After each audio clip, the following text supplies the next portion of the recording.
আসসালামু আলাইকুম।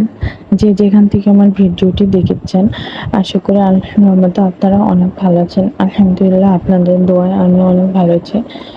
আমাদের বলছে কিছুদিন আগে যে আমি রেগুলার ভিডিও দিতে পারছি না। আমি একটু খুব ব্যস্ত সময় পার করছি। সকালে একটু কফি বানানোর পড়তে বসেছিলাম। কফিটা টেবিলের উপর রাখছি আর আমার ছেলে এসে ফট করে কফিটা ফেলে দিয়েছে। আল্লাহর অশেষ রহমত যে গরম কফিটা ওর গায়ে পড়েনি। যাই হোক, আমাদের সাবধান থাকা উচিত, ছোট বাচ্চা যাদের আছে এরকম। তো এদিকে আম্মু খাবার রেডি করেছে, আব্বু খাওয়া দাওয়া করে স্কুলে যাবে। আর বেশি কিছু রান্না করেনি, শুধু একটা তরকারি রান্না করছে, কারণ বেশি রান্না বান্না করতে গেলে ওদের তো আর ধরতে পারবে না, আর আমি বড় টাইমও পাবো না।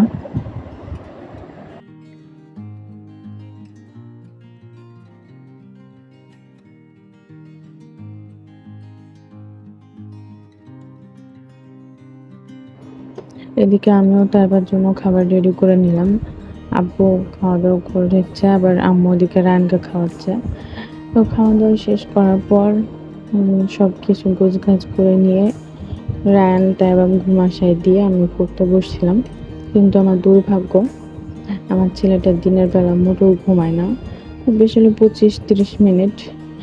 আর দুবার যদি ঘুমায়, মানে সকালে বা বিকেলের দিকে যদি ঘুমায় 15 মিনিট, 20 মিনিট, আধা ঘন্টা, 1 ঘন্টা এরকম ঘুমাবে। যাই হোক, এখন তো আমার আর পড়া হবে না, ওকে টাইম দিতে হবে। আর ও এসে আবার আমার বইটা চিড়ে ফেলে দিছে। এর আগেও একটা বই চিড়ে দিয়েছিল, যেটা পরবর্তীতে আমার কিনে এনে আবার পরীক্ষা দিতে হয়েছে।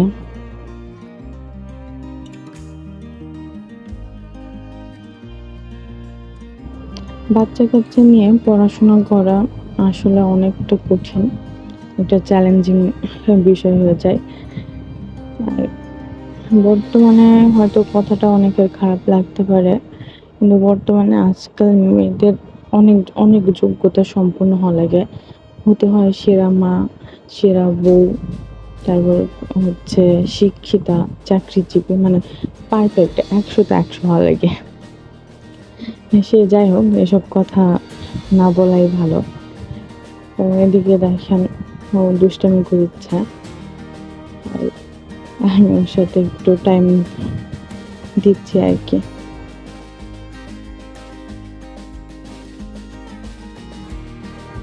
আমার ছেলেটা ভীষণ ভীষণ চঞ্চল, আমার মেয়েটা এত চঞ্চল ছিল না।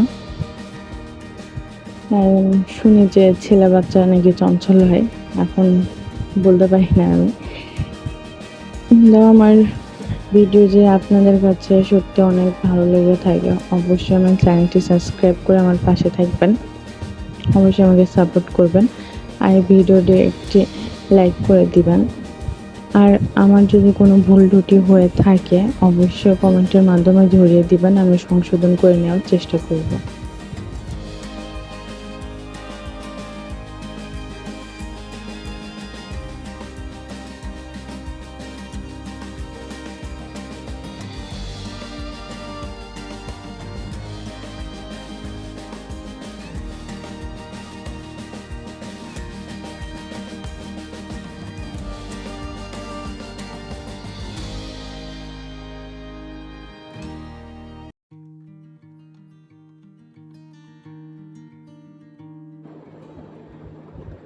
আসলে আমার বাচ্চাটাই দুষ্টু না আপনাদের বাসায় এরকম দুষ্টু আছে?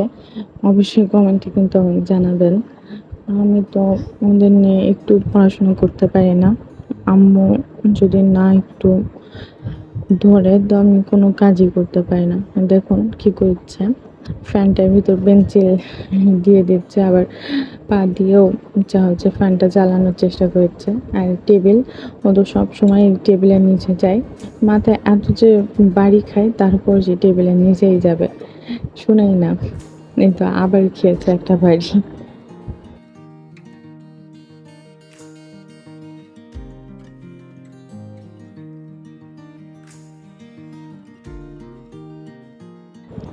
আজকে একটু ভাবলাম তাই বা চুল একটু অ্যালোভেরা দিব, পরীক্ষা দিয়ে আসার সময় আমি পাতাগুলো কিনে এনেছিলাম। আসলে ওর চুলগুলো খুবই রাফ আর অনেকটা কুকড়ানো, এত উস্কো খুস্কো হয়ে থাকে, মেয়েটার খুব কষ্ট হয়। তো ভাবলাম অ্যালোভেরা দিলে অনেক সময় চুলটা অনেক সফট হয়ে যায়, সিল্কি হয়।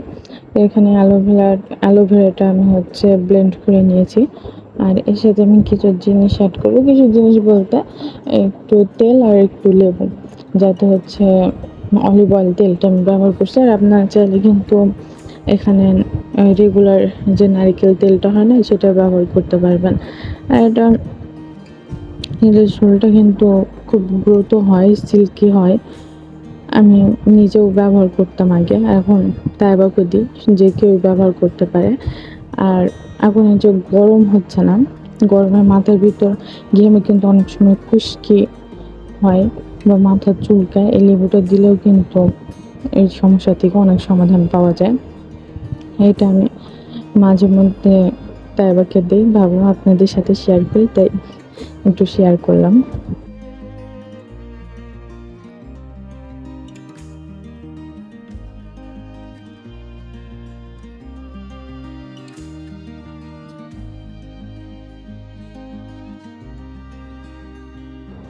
একজামের কারণে ওদের যে একটা এক্সট্রা কেয়ার আছে, সেই কেয়ারটা আমি আসলে মোটেও করতে পারছি না।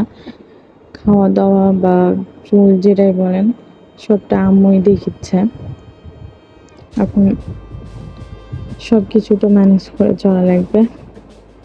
আপনারা দেখতে পাচ্ছেন চুলটা কতটা রাফ, অনেকটা কোঁকড়ানো। চুল এটা আমি দিয়ে দিয়েছি, এটা আমি 1 ঘন্টা মতো মাথায় রেখেছিলাম, তারপর শ্যাম্পু করে দিয়েছি। আর শ্যাম্পু করানোর পর চুলগুলো এত সফট আর এত সুন্দর হয়েছিল, মানে হাত দিলে মনে হচ্ছে মাথায় চুলই নাই, এত সফট আর সিল্কি। আপনারা যদি দিয়ে দেখেন আর দিলে বুঝতে পারবেন। ক্যামেরায় কতখানি বোঝা যাচ্ছে আমি বলতে পারছি না, তো চুলগুলো অনেক অনেক সফট হয়ে গেছিল।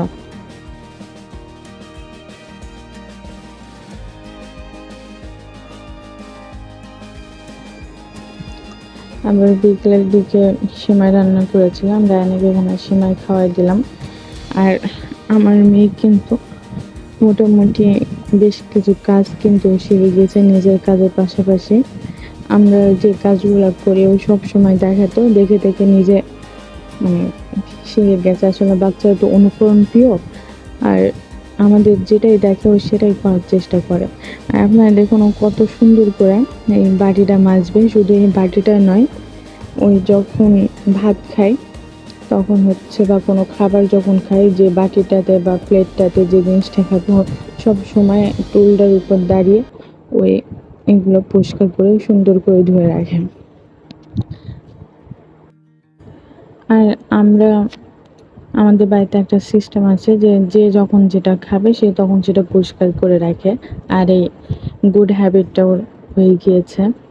তো রায়ানকে খাওয়াইছিলাম, সে বাটিটাও মাজিচ্ছিল, তো ভাবলাম আপনাদের একটু শেয়ার করে। আমার অবশ্য আমি এইভাবে টুকটাক কাজ করলে আমার কোনো অসুবিধা হয় না, কোনো বিরক্তও লাগে না, বা একটা কাজ করতে যাই কোনো জিনিস নষ্ট করে ফেল দিবে বা কোনো ক্ষতি হবে এগুলো আমি চিন্তা করি না। কারণ এইভাবে যদি বাচ্চাদের আমরা কোনো কাজে বাধা দিই, অবশ্যই তাদের মনোবলটা ভেঙে যায়। আর আমার মনে হয় যে নিজের কাজটা নিজে করার এই অভ্যাসটা বাচ্চাদের অবশ্যই করানো উচিত। তো আজকের ভিডিও একদম শেষে চলে আসছি। আল্লাহ হাফেজ।